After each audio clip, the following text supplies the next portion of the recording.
je voudrais partager le fruit d'une expérience personnelle. Comme avertissement, j'aimerais dire que ce que j'ai découvert m'a beaucoup ébranlé, et encore le mot est faible. En guise d'introduction, et parce que j'ai le sentiment que c'est nécessaire, je vais vous parler un peu de moi. J'ai toujours été quelqu'un d'intuitif.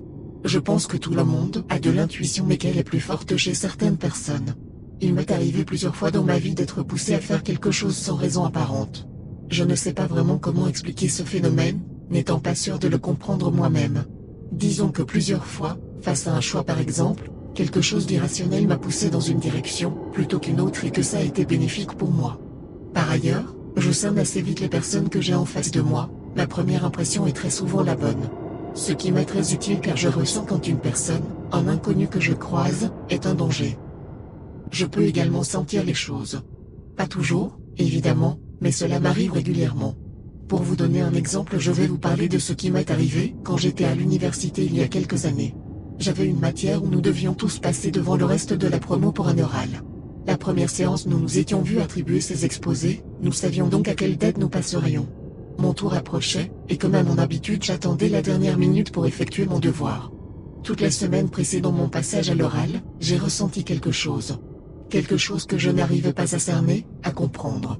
La veille de mon passage devant toute la classe, j'ai arrêté tout net de travailler, je savais que ce n'était pas nécessaire, que j'avais le temps de finir mon exposé plus tard. Le lendemain, mon devoir à peine commencé, je me suis rendu en cours comme d'habitude. Je me suis installé dans la salle, la moitié de ma promo était déjà là. L'heure du début de cours est arrivée, nous avons attendu mais notre professeur n'est jamais arrivé. Un membre du secrétariat est venu nous dire qu'il était absent. Vous vous dites sûrement que j'ai eu de la chance, et c'est aussi ce que j'ai pensé sur le moment. Seulement voilà, ce n'était pas la première fois que ce genre de choses m'arrivait, et ce n'était pas non plus la dernière. Il y a quelques années et de façon très ponctuelle, j'ai commencé à faire ce qu'on peut appeler des rêves prémonitoires. C'était sur des choses très banales, un objet, un animal que j'allais croiser dans la journée. Une fois, j'ai rêvé que j'avais une douleur, comme une torsion au niveau du flanc. Je me suis réveillé et la souffrance s'était évaporée. J'ai croisé ma mère et mon frère dans la matinée, et mon frère s'est plaint d'avoir mal quelque part. Je lui ai demandé ce qu'il avait, et il m'a décrit exactement ce que quelques instants plus tôt j'avais vécu en rêve. La même douleur, à l'exact même endroit. Ce n'était peut-être qu'une coïncidence, mais c'était tout de même frappant. Ce que je vivais n'avait rien d'extraordinaire non plus, je n'avais jamais prédit un accident par exemple. Mais cela me trottait dans la tête et je me suis mis à faire des recherches sur l'intuition et les rêves prémonitoires. J'ai développé une véritable fascination. Sur internet j'ai trouvé des exercices, des rituels, pour accroître son intuition et favoriser les rêves prémonitoires. Vous pouvez chercher, ça se trouve très facilement. Il y en a un qui revient très souvent avec une rose blanche à la pleine lune par exemple. Toutes les recommandations que j'ai pu trouver ne marchaient pas à tous les coups. Mais plus le temps passait, plus je sentais que mes intuitions devenaient plus fortes, plus justes. J'ai commencé à faire de plus en plus de rêves prémonitoires.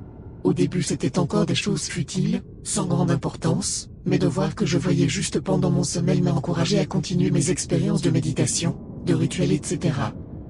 Et puis un jour, j'ai rêvé que ma petite sœur avait un accident de voiture. J'avais l'heure et le lieu exact. Seulement j'étais très loin de l'endroit. Je l'ai appelée pour la prévenir, lui dire qu'elle devait faire attention. Elle ne m'a pas cru. Ma famille n'a jamais été très réceptive à ce qui m'arrivait, elle prenait tout ça pour de la chance ou des coïncidences. Ma sœur a eu son accident. Exactement à l'heure et l'endroit auquel j'avais rêvé. Heureusement ce n'était pas très grave, du moins pour elle. Cependant elle avait renversé un piéton. Elle n'aurait pas pu l'éviter car il sortait littéralement de nulle part et avait traversé la chaussée sans regarder comme un dératé. C'était un jeune homme. Il avait survécu mais avec de graves blessures. Aujourd'hui il est sûrement parfaitement remis, mais ma sœur est toujours autant traumatisée, elle ne conduit plus depuis ce jour et refuse de me parler. Je ne sais pas si c'est parce qu'elle culpabilise de ne pas m'avoir écouté ou si c'est parce qu'elle a peur de mes compétences. Les gens sont parfois effrayés par leur avenir et ne veulent absolument pas savoir ce qu'il leur réserve. J'ai ensuite vu en rêve des choses plus graves, j'ai vu la mort d'un de mes proches. Quand celle-ci s'est réalisée, j'ai failli arrêter tous les exercices et rituels que j'avais pris l'habitude de faire pour de bon. D'ailleurs j'ai effectivement arrêté tout ça pendant 3 ans et mes rêves sont devenus beaucoup moins fréquents.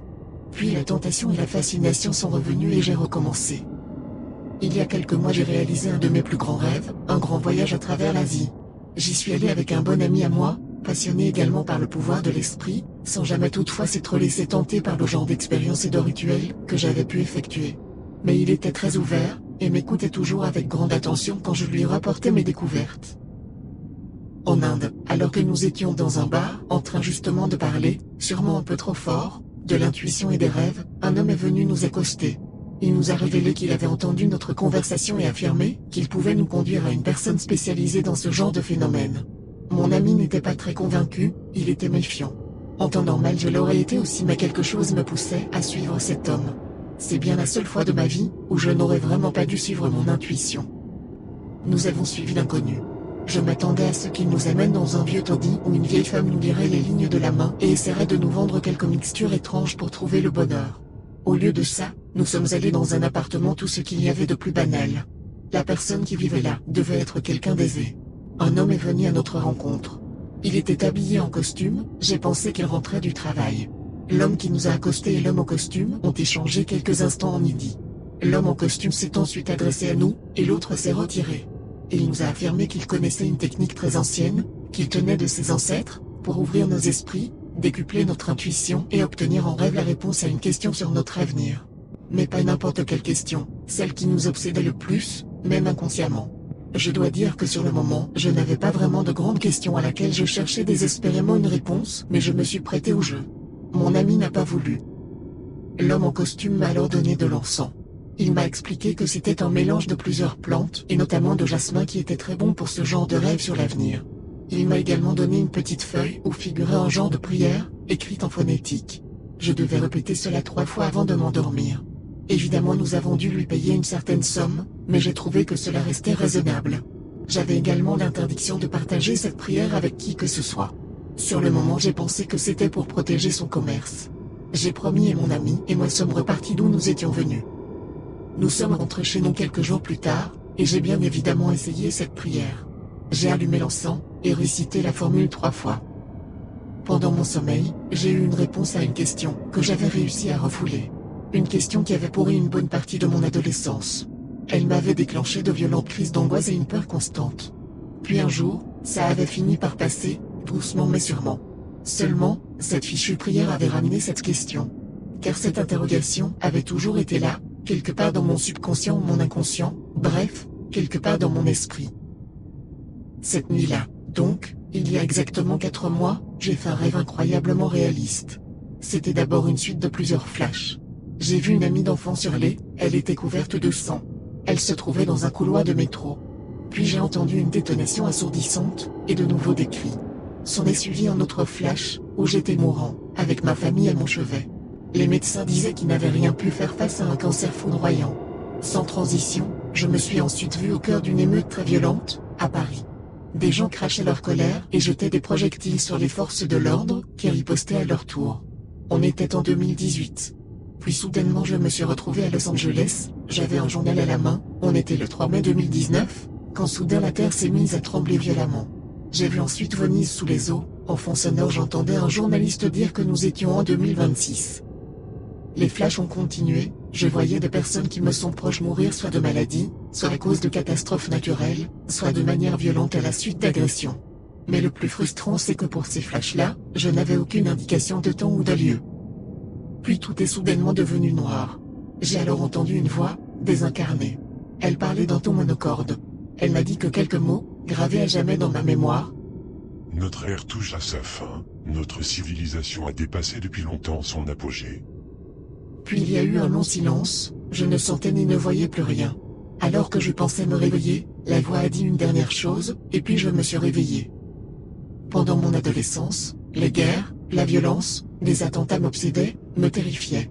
J'avais constamment peur de l'avenir, j'avais développé cette peur irrationnelle de la fin du monde. Grâce à mes proches qui avaient su me raisonner, j'avais refoulé cette idée farfelue. Mais aujourd'hui, je sais.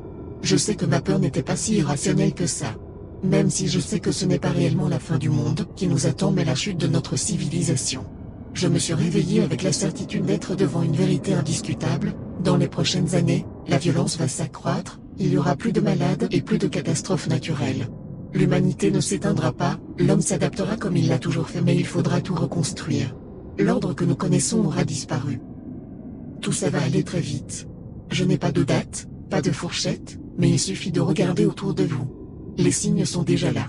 Écoutez les informations, voyez comme la violence grandit. Comme la peur devient petit à petit notre quotidien. Voyez le nombre de catastrophes naturelles chaque année. Voyez la montée de l'insatisfaction générale, l'épuisement des ressources, la disparition des espèces, des forêts, de la barrière de corail. Ce rêve m'a terrifié, parce que je sais que c'était plus que ça. C'était la vérité, je le sais et le ressens au plus profond de moi.